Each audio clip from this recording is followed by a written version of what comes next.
राजभाषा, अभी तक राष्ट्रभाषा का दर्जा नहीं मिला हिंदी को, राजभाषा। और राजस्थान की राजभाषा हिंदी, राष्ट्रभाषा कोई नहीं है, नहीं। उसके पीछे कारण है, बहुत लंबा चौड़ा इसका मैटर है और वो आपके विषय का है नहीं है, इसलिए अपन इस पर बात नहीं करें तो ज्यादा ठीक रहेगा। बाकी सामान्य वे में हम हाँ हाँ सही कह रहा हूँ, क्योंकि राजभाषा, राष्ट्रभाषा, देवनागरी लिपि वगैरह ये सेकंड ग्रेड और फर्स्ट ग्रेड के पाठ्यक्रम में आता है, तो हम उनमें पढ़ाते भी हैं। वैसे राष्ट्रभाषा का कंसेप्ट क्या वो मैं जरूर आपको बता देता हूँ। देखो, राष्ट्रभाषा का सीधा सा मतलब है किसी भी देश की वह भाषा जो सर्वाधिक लोगों को विचार विनिमय करने के लिए और साथ में उनका जो लेखन कार्य होता है, पत्र व्यवहार वगैरह, वो उस भाषा में होता हो, वो उस देश की क्या होती है, राष्ट्रभाषा। राष्ट्रभाषा के लिए जो मानदंड है उसके बारे में बता रहा हूं मैं, कि उसका साहित्य होना चाहिए। अब हमारी दुविधा क्या है कि हमारे देश में जितने राज्य हैं उनमें कहीं कन्नड़, कहीं तेलुगु, कहीं मलयालम, कहीं हिंदी, कहीं उर्दू, कहीं बिहारी, कहीं भोजपुरी, कहीं मगही, कहीं मैथिली और कहीं गुजराती, कहीं पंजाबी। अब देखिए इतनी विविध प्रकार की भाषाओं को बोला जाता है, तो हिंदी को राष्ट्रभाषा जब दर्जा देने की बात आती है तो दक्षिण भारत के जितने राज्य हैं वो इसका विरोध करते हैं। क्या करते हैं? विरोध करते हैं। इसलिए हमने अपने हिसाब से, क्योंकि आपको पता होना चाहिए 140 करोड़ की आबादी में लगभग 110 करोड़ की आबादी हिंदी बोलती है, हिंदी समझती है। इसका मतलब सबसे ज्यादा बहुमत किसका है? हिंदी बोलने वालों का। इसलिए वो अपने आप ही कह देते हैं कि हमारे देश की राष्ट्रभाषा क्या है? हिंदी है। लेकिन कानून में, संविधान में हिंदी को राष्ट्रभाषा का दर्जा प्राप्त नहीं है। बस ये ध्यान रखना। और इसके पीछे क्षेत्रीय, क्षेत्रवाद, राज्यवाद, बहुत सारा मैटर है, तो ये चल रहा है लेकिन अभी तक हुआ नहीं है, और हो जाना चाहिए। वैसे एक भाषा हो जानी चाहिए। इसीलिए आपने देखा होगा केंद्रीय विद्यालय वगैरह जो भी होता है वहां पर दोनों भाषाओं में कार्य होता है, यानी इंग्लिश और हिंदी। कोर्ट में भी बात हिंदी और इंग्लिश, लेकिन सुप्रीम कोर्ट में जाओगे वहां तो हिंदी का बहुत कम, अंग्रेजी का प्रयोग ज्यादा होता है। तो कहीं कहीं अंग्रेजी बहुत ज्यादा हावी हो जाती है हिंदी पर। इसलिए सरकार ने हिंदी के स्तर को बनाए रखने के लिए और साथ में हिंदी के अस्तित्व को बनाए रखने के लिए ये सब बातें करनी पड़ी उनको। हिंदी दिवस अपनाओ, हिंदी पखवाड़ा अपनाओ, ताकि क्या लोग हिंदी बोलते रहे, हिंदी समझते रहे। नहीं तो ऐसा नहीं है कहीं ये डायनासोर की तरह लुप्त हो जाए, पर ऐसा नहीं है, ये लुप्त हो गया। हम जब तक हम हैं तो लुप्त नहीं होने देंगे। हम बताते रहेंगे, देखो आप लोग हिंदी पढ़ रहे हो, इतने लोग हिंदी पढ़ रहे हो, है ना। तो हिंदी भाषी जो राज्य है उसकी आबादी तो हिंदी को लेके जाएगी जाएगी। ओके, चले, ये हो गया। इससे आगे कुछ बचा है? ओके, दो चार और देख लेते हूँ पहले। ये कुछ लिखने क्या? ये नहीं लिखो तो चलेगा, ये सब पढ़ाऊंगा मैं तो उपसर्ग में। ये लिखना है ना। अच्छा, इससे पहले वाला, हाँ ये लिख लो। दुष्फल, निष्कलंक, निष्पक्ष।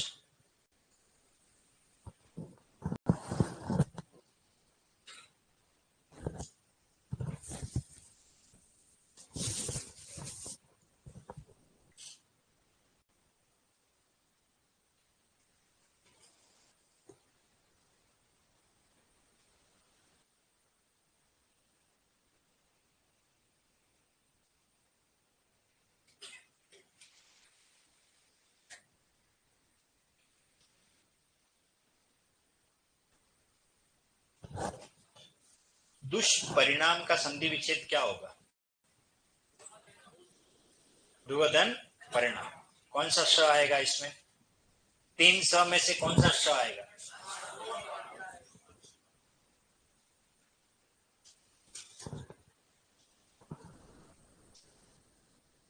श षटकोण वाला कौन सा आएगा?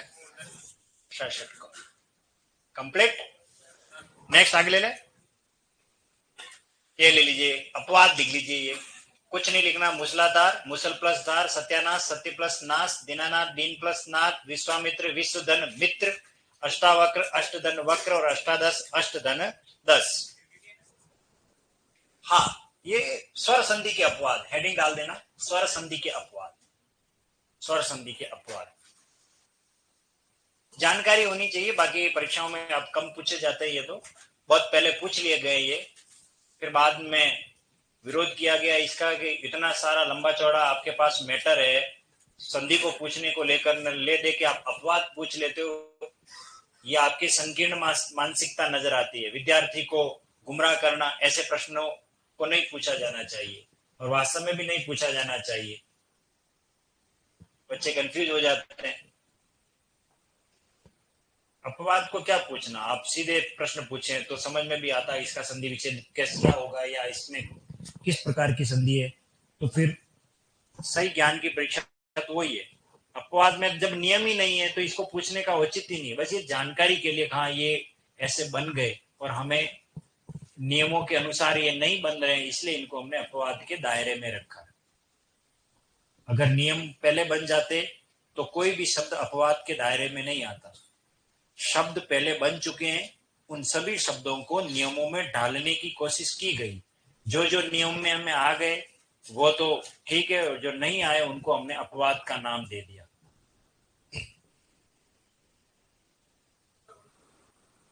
अष्टावक्र, अष्टधन वक्र, अष्टावक्र ऐसे लिखना है इसको, अष्टावक्र। वक्र का अर्थ होता है टेढ़ा, वक्र दृष्टि, टेढ़ी दृष्टि, टेढ़ी नजर, और इसका अपोजिट होता है वक्र का रिजु, जो मैं आपको अपोजिट विलोम शब्द में पढ़ाऊंगा। रिजु, रिजु का अर्थ होता है सरल, सीधा, एकदम सपाट। हो गया कंप्लीट? और कोई बाकी बच्चा क्या देख लेते हैं, ये कोई लिखने की कोई जरूरत नहीं है, इनको छोड़ो, इनको नहीं है। एक ये लिख लीजिए, आयुधन मान, ये विसर्ग संधि का जो नियम पढ़ा था ना हमने, उसी जगह पे इनको अपवाद में डालना है। विसर्ग संधि का अंतिम जो पार्ट पढ़ा था, चतुर्धन कोण, चतुष्कोण, बहि प्लसकार, बहिष्कार, है ना, उसमें आपको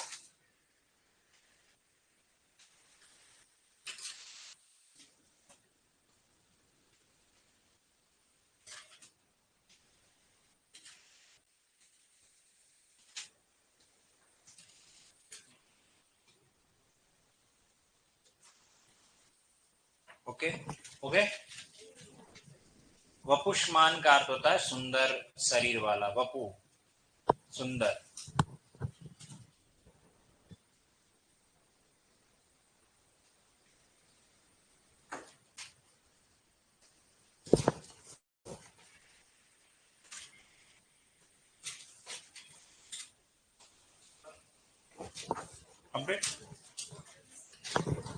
अब जिन्होंने लिख लिया वो कॉपी बंद कर लीजिए, अब आपको लिखना नहीं है क्योंकि एक नया टॉपिक है, तो उसकी 15 से 20 मिनट तक की जो प्रस्तावना है, जो भूमिका है, वो जाननी बहुत जरूरी है, क्योंकि उस टॉपिक के प्रश्न कैसे आएंगे, किस तरीके से आएंगे, उस पर हम बात करेंगे। अब ठीक है, अब आप लिखें नहीं, अब सिर्फ सुने मुझे। और हमारा जो टॉपिक है उस टॉपिक का नाम है उपसर्ग। क्या है? उपसर्ग। ठीक है, सबसे पहले इस शब्द का हम विश्लेषण करें तो इसमें एक शब्द हमें मिल रहा है उप, और एक क्या मिल रहा है? सर्ग। ये हम इसके टुकड़े कर रहे हैं। उप का मीनिंग क्या होता है? उप का अर्थ होता है पास या समीप। इसका मीनिंग है पास या समीप या करीब या निकट या सन्निकट, है ना। और सर्ग का अर्थ होता है रचना या बनाना करना किसी को, ये इसका सामान्य अर्थ है। उप का मतलब होता है पास और सर्ग का मतलब होता है रचना। इसको हम यूं समझ सकते हैं कि पास रह करके किसी शब्द के साथ कोई जुड़ता है तो नए शब्द की सृष्टि करता है, वो उपसर्ग कहलाता है।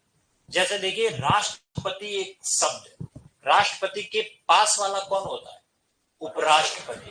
सरपंच के पास वाला कौन होता है? उप सरपंच। मंत्री के पास वाला कौन होता है? उप मंत्री। ये उप का अर्थ बता रहा हूं, उप का मीनिंग पास या समीप के रूप में इसका अर्थ ग्रहण किया जाता है। उपसर्ग शब्द नहीं होते, सारे जितना थ्योरिकल पार्ट है वो सब लिखवाऊंगा मैं, उससे बाहर कोई क्वेश्चन भी नहीं है। कम से कम 8 से 10 बिंदु आपको मैं लिखवाऊंगा, जो भी पढ़ाऊंगा उसकी समरी, ठीक है ना। तो लिखने पर ज्यादा जोर मत देना। उपसर्ग शब्द नहीं होते, शब्दांश होते हैं। क्या होते हैं? शब्दांश, शब्दों के अंश होते हैं। और ये किसी मूल शब्द के सदैव कहां लगते हैं? आगे लगते हैं, आगे लगता है। इसलिए इनकी परिभाषा भी ऐसे बनती है कि वे शब्दांश जो किसी मूल शब्द के आगे लगकर या जुड़कर उसके अर्थ में परिवर्तन कर नवीन शब्द की सृष्टि करते हैं या रचना करते हैं, उपसर्ग कहलाते हैं। ठीक है, इस पर हम बात और आगे गहराई से करेंगे। अब इसमें बात ये आती है कि नए नए शब्द कैसे बनते हैं, उसको जानना जरूरी है। उदाहरण के लिए एक शब्द लिख रहा हूं मैं, हार। क्या शब्द है ये? हार। देखिए इस हार के क्या मायने पहले वो जान लेते हैं। हार के दो अर्थ, एक हार का अर्थ है माला। क्या अर्थ है? माला। और हार का अर्थ है पराजय। ठीक है, पराजय। ये हार इस रूप में हम काम में लेते हैं। जैसे देखिए पाकिस्तान भारत से हार गया, तो मुझे बताइए यहां हार का क्या अर्थ ग्रहण कर रहे हो? पराजय। मैंने अपनी पत्नी को 9 लाख का हार दिया, तो क्या है ये? पराजय दी क्या? तो क्या है ये? माला। मैंने 9 लाख का हार दिया, कमबख्त 6 महीने तक मेरे से बात नहीं करती। अब आप सोचिए 9 लाख का हार देने के बावजूद भी बात नहीं करे। मैंने शर्त यही रखी थी, बेंडो। जिसको समझ में आया उसी को ही आएगा। हाँ हाँ हाँ, ये रिकॉर्ड मत करना कोई, नहीं तो फिर मेरे घर पे जाना भारी हो जाएगा। मजाक कर रहा हूं मैं। हार का अर्थ होता है माला, हार का मतलब होता है पराजय। अब देखिए ये मूल शब्द है, ठीक है। अब इसके आगे में कोई शब्दों का अंश लगा दूंगा, जैसे आ लगा लिया, ठीक है। और अब इसके अंदर जोड़ेंगे तो क्या बना? आहार। अब इस आहार का अर्थ क्या हो गया? भोजन। क्या अर्थ हो गया? भोजन। अब मुझे बताइए कि इसके अंदर हार का अर्थ क्या पराजय है? नहीं। क्या हार का अर्थ माला है? नहीं। इसलिए अब इसकी परिभाषा बनती है, वे शब्दांश जो किसी मूल शब्द के आगे, आगे का मतलब लेफ्ट हैंड साइड। कुछ लोग इधर भी समझ जाते हैं कि इधर भी आगे होता है, नहीं, हम इधर बात कर रहे हैं जो इसके आगे लेफ्ट हैंड साइड में जुड़ रहे हैं, ठीक है। तो वे शब्दांश जो किसी मूल शब्द के आगे लगकर या जुड़कर उसके, उसके का ये आरपीएस आरएस में आया हुआ परिभाषा से प्रश्न बनाया, तो उसके किसके लिए आया? उसके मूल शब्द के लिए, उसके अर्थ में, ये अर्थ था, उसके अर्थ में परिवर्तन कर नवीन शब्द बना रहे, ऐसे शब्दांशों को हम क्या कहते हैं? उपसर्ग कहते हैं। यह बात क्लियर हो गई।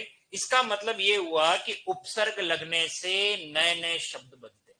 अगर आपसे सवाल ये किया जाए कि उपसर्गों का क्या महत्व है, हम उपसर्ग क्यों पढ़े, तो आपका जवाब ये होना चाहिए कि हमारे पाठ्यक्रम में है इसलिए पढ़े, फिलहाल तो, है ना।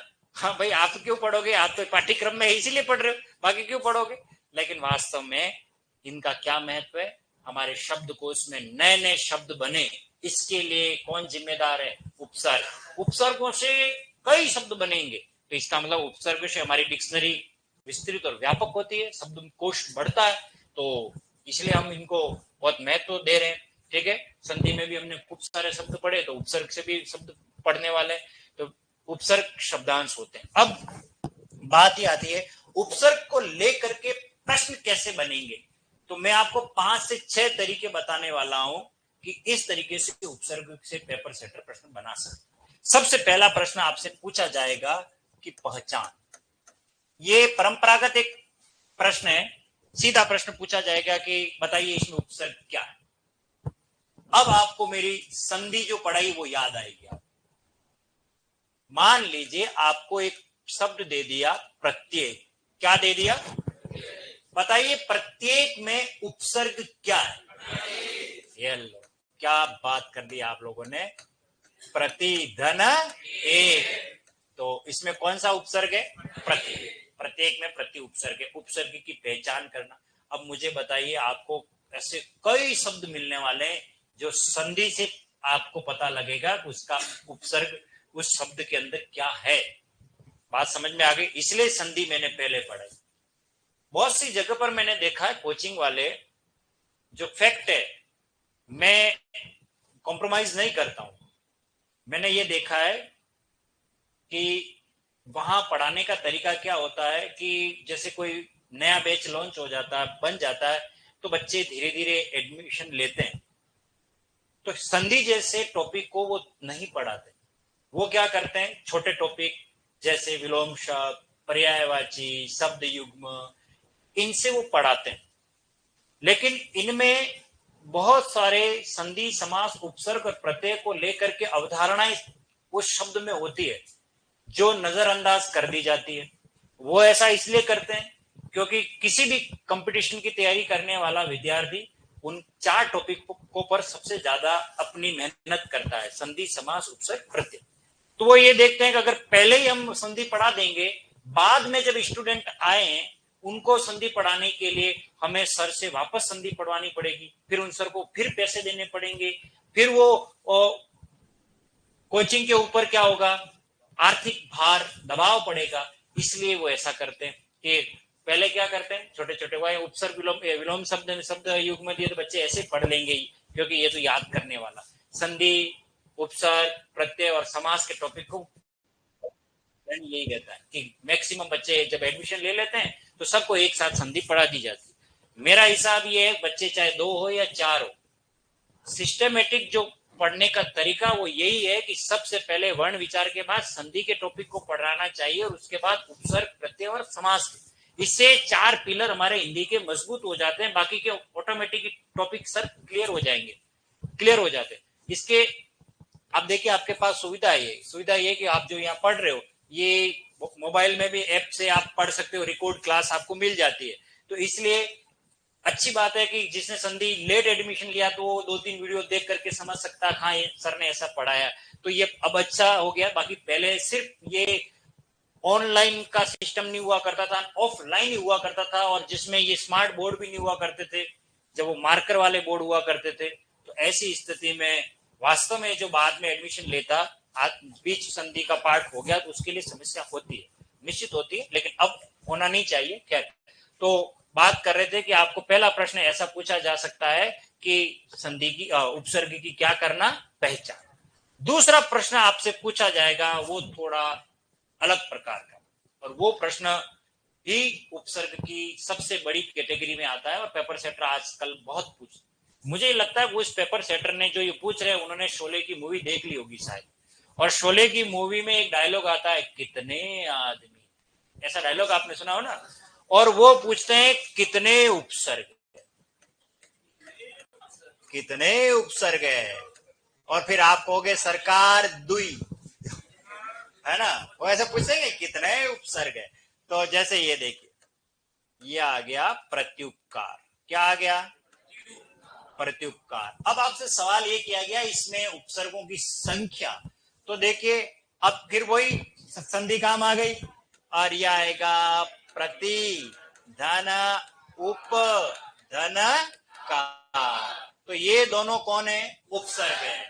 तो कितने उपसर्ग है इसमें, 2 उपसर्ग है। अब मुझे बताइए, ऐसे प्रश्नों का उत्तर करने के लिए शल्य क्रिया करनी पड़ेगी, पोस्टमार्टम करना पड़ेगा, विच्छेद करना पड़ेगा। तो अब आप बताइए संधि जरूरी थी कि नहीं थी, यस, इसलिए संधि मैंने पहले पढ़ाई। तो कितने उपसर्ग को लेकर के प्रश्न पूछा जाएगा।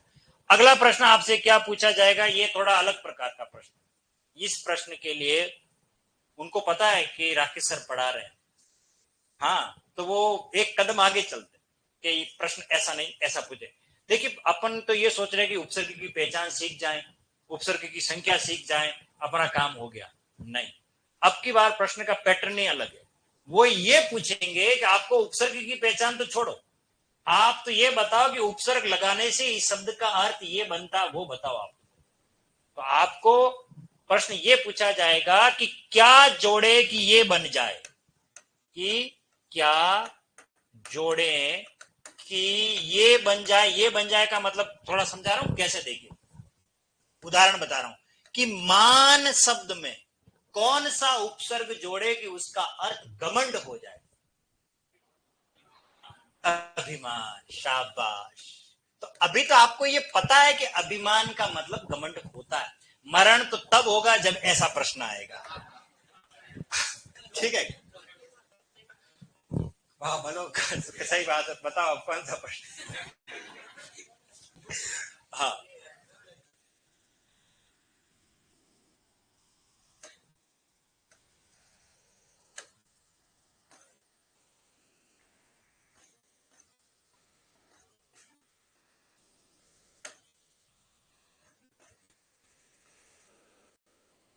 परीक्षा। अब प्रश्न ये है कि कर शब्द में कौन सा उपसर्ग जोड़े कि उसका अर्थ समूह हो जाए।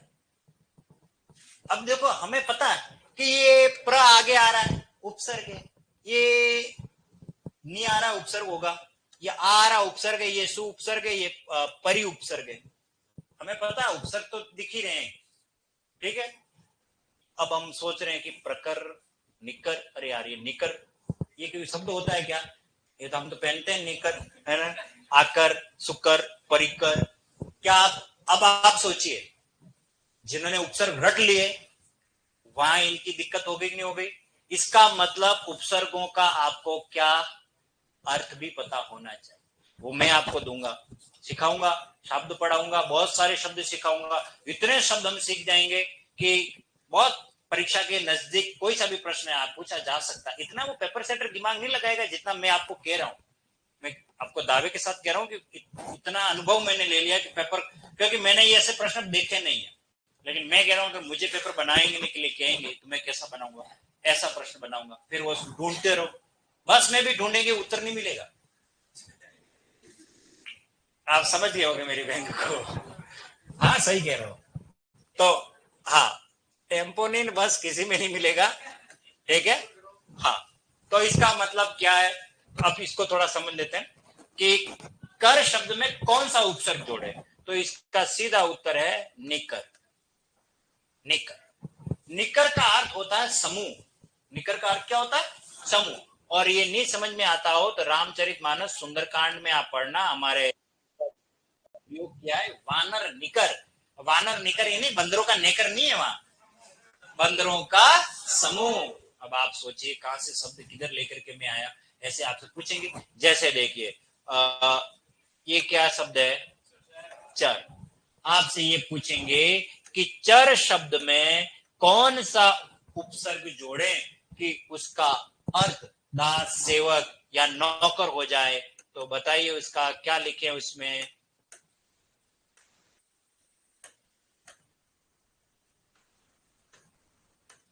बताओ, चर शब्द में कौन सा उपसर्ग जोड़े कि उसका अर्थ दास, सेवक, नौकर हो जाए। तो गुप्तचर। क्या जोड़े? गुप्तचर। गलत। एक बात आपको बता दो, कभी भी इसे आप अपने हमेशा दिमाग में बैठा लीजिए, पहला ऑप्शन जब भी राइट हो रहा है उसके लिए आप रुकना, उसके लिए रुकना। कुछ तो गड़बड़ है दया, तोड़ दरवाजा। हाँ सही कह रहे हो। अगर आप पहला ऑप्शन राइट कर रहे हो, एक मिनट दब जाओ, क्योंकि हो सकता है गड़बड़ी, क्योंकि पेपर सेटर आपको यही गलती करवाने की कोशिश करेगा। मेरी बात हमेशा याद रखना, जब जब ए ऑप्शन आ रहा है उस प्रश्न को 2 बार पढ़ना। क्योंकि हम क्या भावातिरेक में आकर, अरे गुप्तचर, सब बात पता लगाने वाला है, अरे यार ये तो अपनी बात है। नहीं होता। उसको क्या कहते हैं? अनुचर। अनुचर, अनुचर इसको आगे पढ़ाऊंगा। अनुचर का मतलब होता है दास, सेवक। दास, सेवक उसी को ही कहा जाता है, परिचर को भी कहा जाता है, लेकिन परिचारिका और परिचर। लेकिन अनुचर हमारे लिए एक नौकर की तरह होता है, जीव को पीछे पीछे घूमने वाला होता है। ठीक है ना। तो हाँ जी मालिक, शाबाश। तो क्या जोड़े कि ये बन जाए, इस टाइप के प्रश्न आपसे पूछे जाएंगे। उपसर्ग की संख्या को लेकर के भी अब पेपर सेटर होशियार है। अच्छा, ये भी सिखा दिया गुरुजी ने, ये भी सिखा दिया है, ये भी सिखा दिया। अब चौथे टाइप का प्रश्न पूछेगा वो, और वो चौथे टाइप का क्या प्रश्न पूछेगा? वो आपसे मूल शब्द की पहचान। क्या पूछेगा? मूल शब्द की पहचान। चलिए अपनी कॉपी के लास्ट पन्ने पे आओ। आओ फटाफट।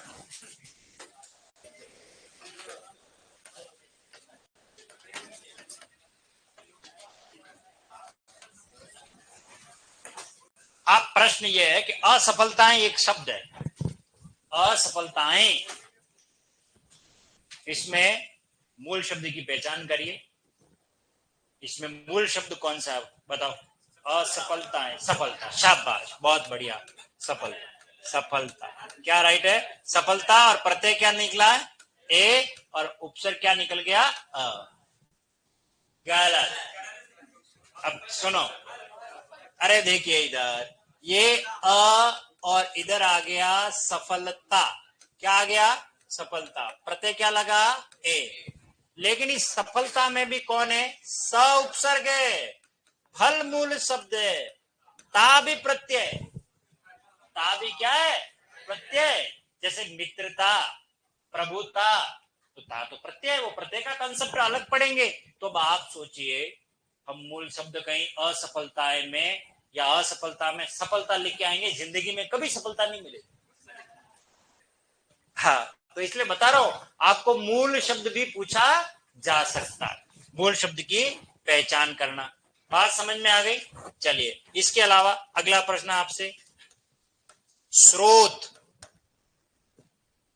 ये है सबसे टेढ़ा प्रश्न, और ये इस प्रश्न का उत्तर तो हम तब दे पाएंगे जब पूरा उपसर्ग का टॉपिक पढ़ लेंगे। ठीक है, चलिए मैं उदाहरण बता रहा हूं पहले, इस प्रश्न का उत्तर कैसे देंगे।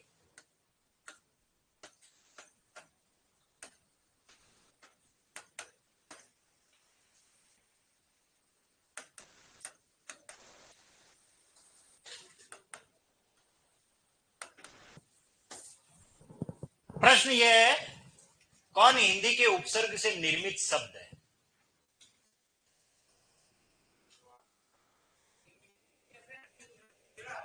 हाँ, परिवार, परिवार, शाबाश।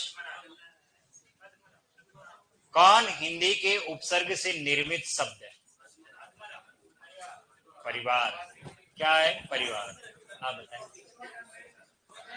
स्वतंत्र, शाबाश। आप बताओ उनकी चीज, एक मिनट रुको, सही आपको भी चेक करें हम। स्वतंत्र, बहुत बढ़िया, शाबाश। चलो ठीक है, अदमरा बता रहे हो आप बताओ, तुम्हें तो आना चाहिए। हाँ,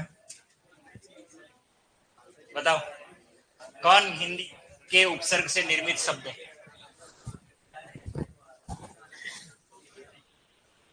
बताया पीछे, बोलो। स्वतंत्र, शाबाश। हाँ भाई, परिवार, परिवार है, परिवार के पीछे क्यों पड़ा कब से? हाँ, ये अभी से परिवार की बात सोच रहा है, चलो अच्छी बात है। ओके, हाँ सोचना चाहिए बिल्कुल ही। ओके, अब आप सोच रहे होंगे ना यार, ये कैसा प्रश्न है, ये सारे तो हिंदी के ही तो उपसर्ग पढ़ रहे हैं हम। अब देखिए, इस प्रश्न का उत्तर मैं नहीं बताऊंगा, इस प्रश्न का उत्तर आप स्वयं बताओगे। कब? जब मैं एक थोड़ी सी बात आपको समझा देता हूं, ऑटोमेटिकली आप क्लियर हो जाओगे। इस प्रश्न का उत्तर आप कब देने में समर्थ हो पाओगे? जब ये कंटेंट आप पढ़ लोगे तब। चलिए, अब हम बात करते हैं, ये समय से पहले कुछ पार्ट है वो उसको मैं समझा रहा हूं। उपसर्ग स्रोत, सबसे पहली बात तो ये उपसर्ग स्रोत का अर्थ, ये स्रोत नहीं है, स्रोत है, ये शब्द शुद्धि में हम और पढ़ेंगे। उपसर्ग स्रोत का सीधा कंसेप्ट ये है कि हमारे हिंदी में उपसर्ग कहां से आए, किधर से आए हुए, हमने किस किस रूप में किन किन को उपसर्ग की श्रेणी में स्वीकार किया। तो हमारे लिए उपसर्ग के लिए जो कंसेप्ट है वो तीन भागों में डिवाइड है हिंदी के व्याकरण में। वे उपसर्ग जो संस्कृत से आए हुए, किससे आए हुए? संस्कृत से, वो हम पढ़ेंगे संस्कृत के स्रोत के रूप में। वे उपसर्ग जो स्वयं अपने हिंदी के हैं, उनको हमने नाम दिया हिंदी के उपसर्ग। वे जो हिंदी के नहीं है लेकिन बाहर विदेशी भाषा से आए हुए हैं, उनको हमने नाम दिया है विदेशी। उनको क्या नाम दिया है? इसका मतलब मोटे तौर पर उपसर्गों को कितनी कैटेगरी में बांट लिया? तीन, संस्कृत के उपसर्ग, हिंदी के उपसर्ग, विदेशी उपसर्ग। अब संस्कृत के उपसर्ग पढ़ने के लिए हम क्या करते हैं, अपनी अध्ययन की सुगमता के लिए, ताकि हम, क्योंकि इसमें जो प्रश्न पूछा जाता है उसमें आपको गुमराह किया जा सकता है, क्योंकि संस्कृत बहुत व्यापक है, खूब सारे शब्द हैं। इसको हम एक कैटेगरी में बांट देते हैं, वे जो संस्कृत के प्रामाणिक 22 उपसर्ग, यानी कि संस्कृत के कितने उपसर्ग? 22, जिनको व्याकरण में सिरमौर कहा गया है, जिनके लिए प्रामाणिक बातें कही गई है कि ये 22 उपसर्ग है, उनको वैसे के वैसे एज इट हमने हिंदी में भी ग्रहण कर रखा है। उनसे बनने वाले शब्द वो संस्कृत के ही होते हैं, वो 22 उपसर्गों की श्रेणी में आएंगे। लेकिन जो 22 उपसर्गों से अलग है, इतर है, अव्यय की तरह प्रयुक्त होते हैं। किसकी तरह प्रयुक्त होते हैं? अव्यय। अव्यय की तरह प्रयुक्त होते हैं, लेकिन बनाते वो संस्कृत के ही शब्द है। ठीक है ना? तो इस तरीके से संस्कृत के उपसर्गों को दो कैटेगरी में बांट दिया, 22 उपसर्ग और अव्यय उपसर्ग। यानी 22 को पढ़ लो, बाकी जितने बच गए वो सब किसकी श्रेणी में आएंगे? अव्यय की श्रेणी में। अब इसमें एक बात समझनी है, हम किसी और कंपटीशन की तैयारी भले ही करते हो जाती है, संस्कृत के उपसर्ग जितने भी हैं वे सभी तत्सम शब्दों का निर्माण करते हैं।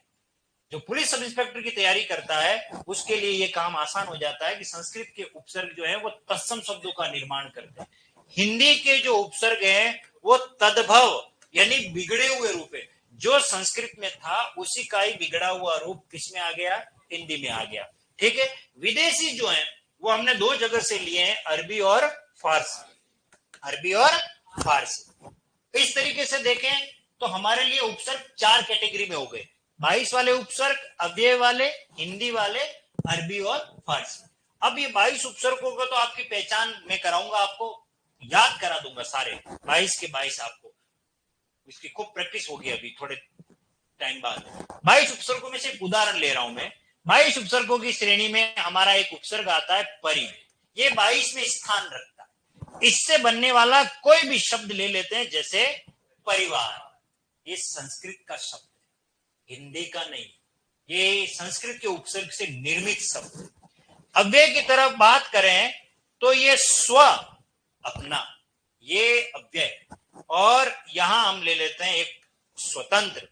ये दोनों के दोनों शब्द संस्कृत के, लेकिन एक 22 का और एक अव्यय की तरह प्रयुक्त। हिंदी वाले उपसर्ग जो है वो थोड़े से बिगड़े हुए रूप के, जैसे संस्कृत में होता अर्ध और इससे बनता अर्धवार्षिक परीक्षा, अर्धरात्रि, लेकिन ये अर्ध से बनता है अध। क्या बनता है? अध। अध का मीनिंग आधा। आधा जो मरा हुआ उसे क्या कहते हैं? अधमरा। आधा जो पका हुआ उसे क्या कहते हैं? अधपका। आधा जो खिला हुआ है अधखिला। बात समझ में आ गई होगी। फिर बात करते हैं विदेशी उपसर्ग। विदेशी उपसर्ग में बात करो, एक उपसर्ग है हमारा ना। ना का अर्थ होता है बिना, और जो लायक नहीं, नालायक है ना, जो लायक नहीं वो क्या है? जो पसंद नहीं, नापसंद। जिसमें खून नहीं। अब आपको समझ में आ गया, ये ना जो है शब्द बढ़ाए का भी, और हमको मिलेगा कहां से? अरबी, फारसी, विदेशी से। अब मुझे बताइए इन चारों में से हिंदी के उपसर्ग से निर्मित कौन है? अधमरा। जब ये चारों कंटेंट आप पढ़ लोगे तब जाकर के इस प्रश्न का उत्तर दे पाओगे। बाकी तो आप भले कितने भी प्रश्न पूछ दो, कंटेंट ही नहीं पढ़ा है तो हम उत्तर नहीं दे पाते। अब इसमें एक और बात, ये दोनों जो कंटेंट वाला पार्ट है, ये वाला, ये संधि नहीं बनाता है, संयोग अवस्था में मिलता है। तो इसलिए आप बहुत सहज और आसानी से इनको आंसर दे पाने में समर्थ हो जाओगे। सबसे जो दिक्कत है वो इन 22 में, क्योंकि कमबख्त संधि बनाते हैं, इसलिए संधि मैंने पहले पढ़ाई। अब समझ में आया आपको? पेपर सेटर वो यहीं से प्रश्न पूछेगा, यहां से अधमरा में कौन सा उपसर्ग है? अध उपसर्ग है, सब जानेंगे। पता है अधमरा, अध पका, अध खिला, अध दिखरा, नालायक, ठीक है ना, नामुमकिन, ना खून, ना और कोई ना पसंद, इसमें ना उपसर्ग भी। अरबी फारसी जितने भी हैं ये सारे जख्मी दिल है। हाँ, मैं आपको कह रहा हूं ये सारे जख्मी दिल है, इसमें ऐसे ही शब्द मिलेंगे। हाँ, मतलब दुनिया से कई विरक्त हो गए वैसे ही मिलने वाले। और आधे तो शब्द हमारी फिल्म मिनिस्ट्री ने आपको सिखा दिए, बहुत सारे। मैं आपको लेकर, उसने सिखाए, कोई टीचर पढ़ाता नहीं, मैं बताता हूँ। देखो आपको किस तरीके से कौन कौन सा शब्द कहाँ कहाँ मिलेगा, वो यहाँ मिल जाएंगे। ये बहुत इजी है, इतना दिमाग आपको लगाना नहीं है। जैसे आप ये देखो, ये क्या है? बा। बा एक उपसर्ग है अरबी फारसी का, ठीक है ना। बा का मतलब साथ, बा का मीनिंग क्या होता है? साथ, ये मीनिंग है। बा का मतलब होता है साथ। जैसे देखिए, ये अदालत चौबीसा जी को बा इज्जत बरी करती है, यानी इज्जत के साथ, ठीक है ना, बा इज्जत। इसी प्रकार से देखिए, आपने कभी सुना होगा वो बा मुलाजा, बा अदब, होशियार, मसालों के सरदार, एमडीएच पधार रहे, है ना। तो एक शब्द है बा मुलाहाजा, यानी लिहाज के साथ। बा अदब यानी अदब के साथ। बात समझ में आ गई आपको? बा, हाँ, बा इज्जत यानी इज्जत के साथ। तो बा का मतलब क्या होता है? साथ के रूप में। मुझे पता है, अभी हाल फिलहाल एक मूवी आई थी विद्या बालन की, शाहिद कपूर के साथ, उसका फिल्म थी, और वो किस्मत कनेक्शन मूवी थी शायद। उसमें वो गाना आता है, वो उपसर्ग यही था इसमें से। वो ये था, बा खुदा तुम्ही हो, खुदा के साथ, यानी कि बा खुदा, खुदा के साथ। इसी तरीके से देखिए, ये क्या उपसर्ग है? बद। बद का मीनिंग क्या होता है? बुरा, ठीक है ना। जैसे चाल चलन जिसका खराब हो, बद चलन, उसको बद चलन कहा जाता है, ठीक है ना। अगर कोई गंध जो है वो खराब आ रही हो तो उसे क्या कहेंगे? बदबू। उसे क्या कहेंगे? बदबू, उसको कहेंगे। जिसका नाम अगर खराब होता हो, हाँ, तब फिर वो गाना आता है, मुन्नी बदनाम हुई।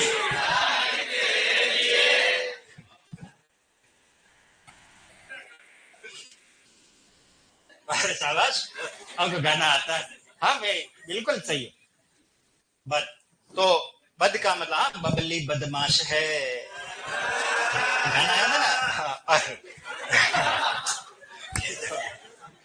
ठीक है। अब क्या करता है, मुख सुख के कारण। एक गाना आया था बेनी दयाल का गाया हुआ, और उसमें वो गाना आता है, बदतमीज दिल मानना मानना मानना। अब वो बदतमीज कहता है, वास्तव में वो बदतमीज नहीं है, वो बदतमीज है। वो क्या है? हाँ, ये है बदतमीज।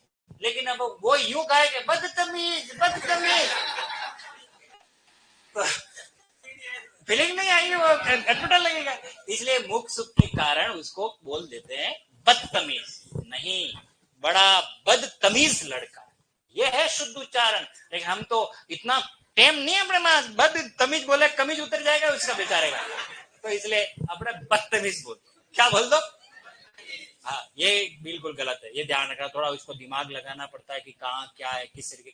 बहुत सारी हम बातें इस पर करेंगे। तो अरबी फारसी जितने भी उपसर्ग है, सारे जख्मी दिल हैं, कहीं पे भी आ जाओ। जैसे याद देखो, ये क्या है?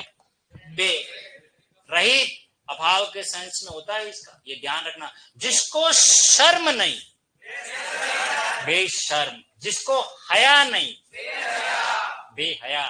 जिसकी कोई इंतहा नहीं, और जो वफा न करे, साहब जख्मी दिल है, ध्यान रखना। जिसको दर्द न हो,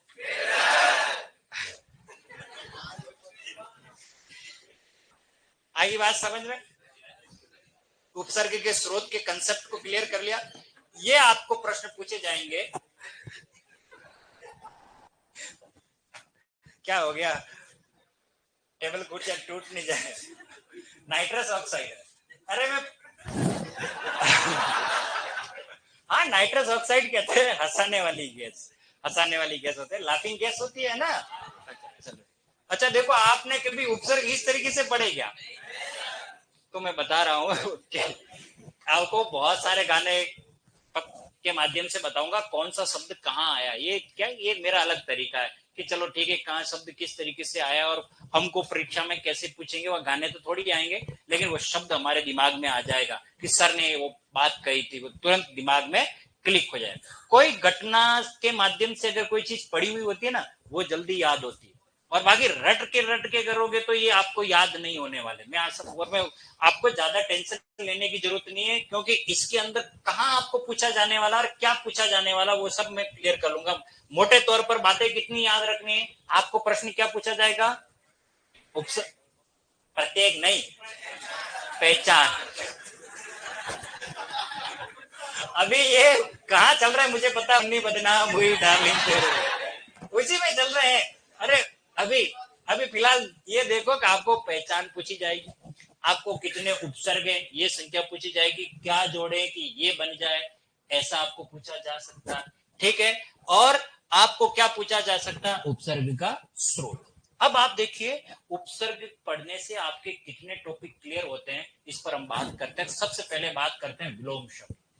उपसर्ग लगने से शब्द के अर्थ में परिवर्तन तो आता ही है, लेकिन कई बार उसका विपरीत अर्थ भी निकल जाता है। तो विलोम शब्द जब मैं टॉपिक पढ़ाऊंगा उस समय आपको सीधा उपसर्ग के टॉपिक पर पुनः वापस लाऊंगा, क्योंकि ऐसे कितने उपसर्ग हैं जो किसी शब्द का विपरीत अर्थ बना देते हैं। जैसे देखिए, उपसर्ग बदलने से भी विलोम शब्द बन जाएंगे, उपसर्ग लगाने से भी बनेंगे। वो तो विलोम शब्द कैसे बनते हैं उसकी शैली है, लेकिन उदाहरण के तौर पे देखिए, ये एक शब्द है ज्ञान। अब इसमें अ लगाओ, क्या बनेगा? ज्ञान का मतलब नॉलेज का होना, और नॉलेज का बिल्कुल भी ना होना। तो देखिए उपसर्ग लगने से अर्थ में विलोम हुआ नहीं हुआ? हुआ ना। तो ऐसे जो फैक्ट आपसे पूछेंगे उस पर आपको ये ध्यान रखना है कि उपसर्गों के संदर्भ में कौन सा कथन सत्य है, कौन सा कथन असत्य है। क्या उपसर्ग सदैव किसी शब्द के आगे लगते हैं? यस। क्या उपसर्ग शब्दांश होते हैं? यस। उपसर्ग लगने से अर्थ में परिवर्तन होता है? यस। एक और बात, उपसर्ग लगने से अर्थ में आंशिक या पूर्ण अर्थ परिवर्तन दोनों होता है। अब इसको थोड़ा समझा देता हूं। आंशिक और पूर्ण का मतलब क्या देखिए, ये एक शब्द है देश। क्या लिखा है? देश का अर्थ है वतन, मुल्क, कंट्री। ठीक है, अब मैं यहां आ उपसर्ग लगाऊंगा, क्या बनेगा? आदेश। क्या इस आदेश में वतन, कंट्री, मुल्क का कोई कंसेप्ट है? नहीं। अब इसका नया अर्थ क्या हो गया? ऑर्डर। ऑर्डर देना भाई, आदेश देना। ठीक है, लेकिन मैं ये कहूं वी उपसर्ग लगाऊं और क्या लिखूं? विदेश। तो वी तो उपसर्ग तो है, लेकिन उस देश के अर्थ में आंशिक परिवर्तन कर रहा है, पूर्ण परिवर्तन नहीं कर रहा। देश का अपना देश नहीं, दूसरा देश, क्या कहलाया? तो देश का अर्थ तो है, तो यानी ये तो है पूर्ण अर्थ परिवर्तन का उदाहरण, और ये है आंशिक। तो हो सकता है कोई पेपर सेटर ऐसा भी हो कि बताइए कौन पूर्ण अर्थ परिवर्तन का उदाहरण है और कौन आंशिक अर्थ परिवर्तन का उदाहरण है। इतनी गहराई में मैं लेके जा रहा हूं आपको कि हमें हर प्रश्न पर, हर बनने वाले प्रश्न पर हमारी नजर होनी चाहिए। प्रश्न कैसा भी बनो, मैं तो पेपर कंप्लीट करके फोड़ के आऊंगा। अब तू पूछ ले, मैं सर से पढ़ के आया हूं, मर्जी आए जो पूछ, वो आंसर अपना राइट होना चाहिए। बात समझ में आ गई? तो आपको क्या पूछा जा सकता है? उपसर्ग को लेकर के आंशिक या अर्थ परिवर्तन दोनों होते हैं। क्या उपसर्ग लगने से किसी शब्द के अर्थ में विपर्यय होता है? क्या विपर्यय? अब देखो मैंने भाषा चेंज कर दी, विपर्यय का मतलब होता है विलोम। विलोम नहीं कहा मैंने, विपर्यय बोल दिया। बिल्कुल विलोम शब्द भी बनते हैं क्या? और वो आपसे ये भी पूछे संस्कृत के उपसर्गों की संख्या कितनी है? 22। तो वो फैक्ट ऐसा भी दे दे कि संस्कृत के 22 उपसर्ग हैं, ऐसा भी आपसे पूछ सकता है। आपसे ये भी पूछा किसी एक शब्द में एक से अधिक उपसर्ग हो सकते हैं, क्या ये सही बात है? हो सकते हैं। बात समझ में आई? उपसर्ग लगने से नए नए शब्द बनते हैं, शब्दकोश में वृद्धि होती है, क्या ये बात सही है? बात समझ में आ गई होगी मेरे ख्याल से। यानी वे शब्दांश जो किसी मूल शब्द के आगे लगकर या जुड़कर उसके अर्थ में परिवर्तन कर नवीन शब्दों की सृष्टि या रचना करते हैं, उन्हें हम क्या कहते हैं? उपसर्ग। बात समझ में आ गई होगी, क्लियर है? अब अपनी कॉपी में हेडिंग डाल दीजिए उपसर्ग, और सिर्फ परिभाषा से हम बात करेंगे।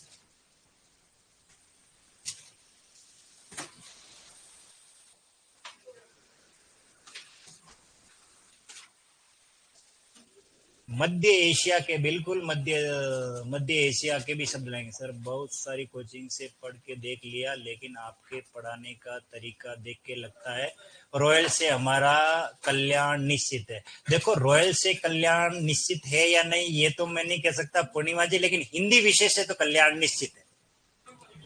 हाँ, बहुत अच्छा लिखा है, बहुत बहुत धन्यवाद। मैं पूरी कोशिश करूंगा कि आपकी उम्मीदों पर मैं खरा उतरूं। ठीक है, धन्यवाद। चलिए लिखिए, हेडिंग डाल दीजिए उपसर्ग। इसमें एक बात आपको मैं रह गया बताना, पहले वो क्लियर कर देता हूं फिर लिखा देता हूं। हाँ, उसको थोड़ी क्लियर कर लेते हैं।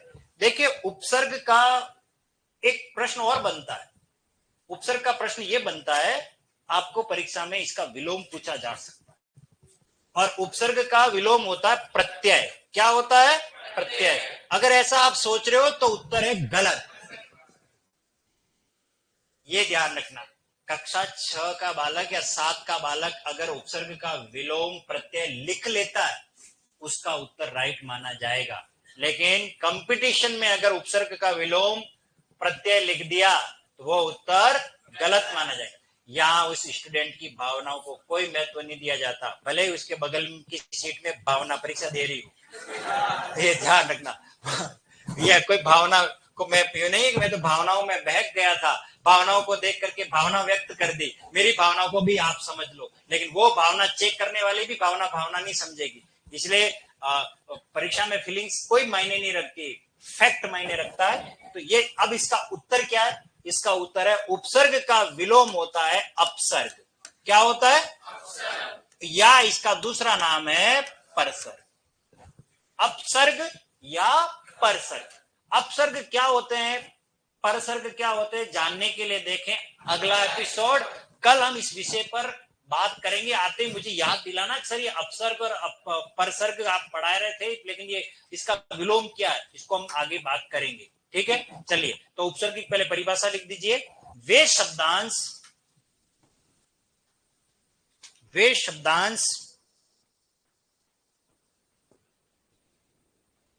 जो किसी मूल शब्द के वे शब्दांश जो किसी मूल शब्द के आगे लगकर या जुड़कर, वे शब्दांश जो किसी मूल शब्द के आगे लगकर या जुड़कर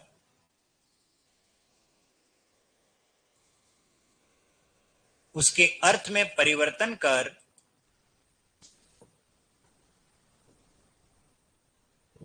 नवीन शब्द की रचना करते हैं, नवीन शब्द की रचना करते हैं, उपसर्ग कहलाते हैं, उपसर्ग कहलाते हैं।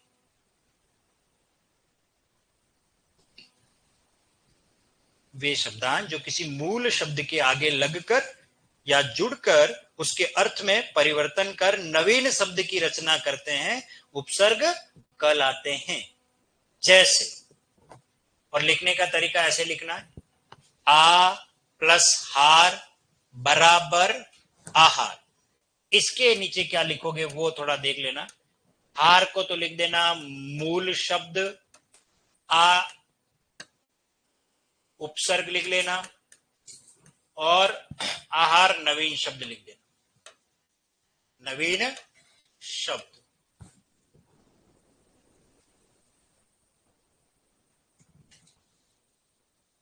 आ प्लस हार बराबर आहार।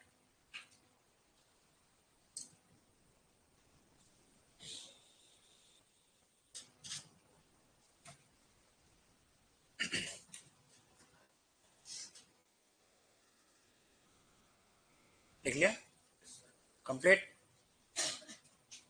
अब हेडिंग डाल दीजिए, इसी के नीचे हेडिंग डालिए और लिखिए महत्वपूर्ण तथ्य। महत्वपूर्ण तथ्य कोष्टक में लिखिए उपसर्ग से संबंधित महत्वपूर्ण तथ्य। और ये महत्वपूर्ण तथ्य किससे संबंधित है? उपसर्ग से संबंधित। ओके, लिख लिया? और इसमें पहली लाइन लिखिए, उपसर्ग शब्द नहीं अपितु शब्दांश होते। उपसर्ग शब्द नहीं अपितु शब्दांश होते। ये ध्यान रखना सदैव, उपसर्ग हमेशा क्या होते हैं? हाँ, शब्दांश होते। लिख लिया? उपसर्ग शब्द नहीं अपितु क्या होता है? शब्दांश। अगला बिंदु लिखिए इसी के नीचे, उपसर्ग सदैव मूल शब्द के आगे लगते हैं। उपसर्ग सदैव मूल शब्द के आगे लगते हैं।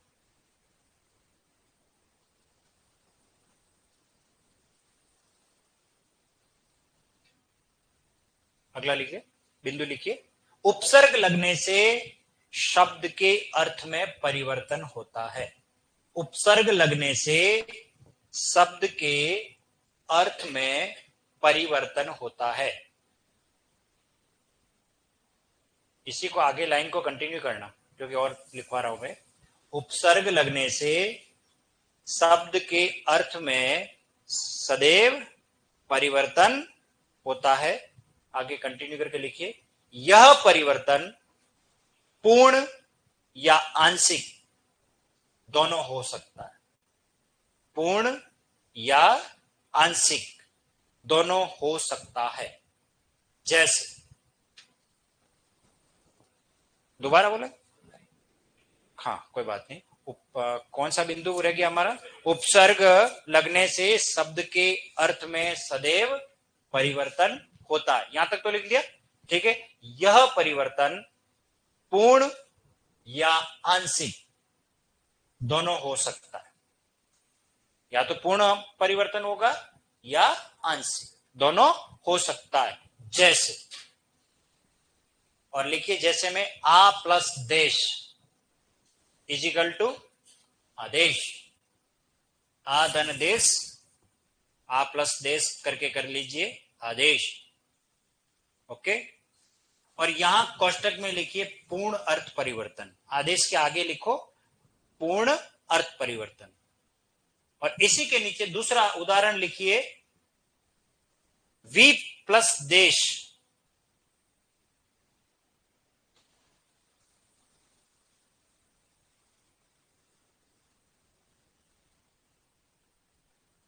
लिख ले। और इसके आगे लिखिए आंशिक अर्थ परिवर्तन। लिख ले। अगला बिंदु, उपसर्ग लगने से नए नए शब्द बनते हैं। उपसर्ग लगने से नए नए शब्द बनते हैं। उपसर्ग लगने से नए नए शब्द बनते हैं तथा शब्दकोश में वृद्धि होती।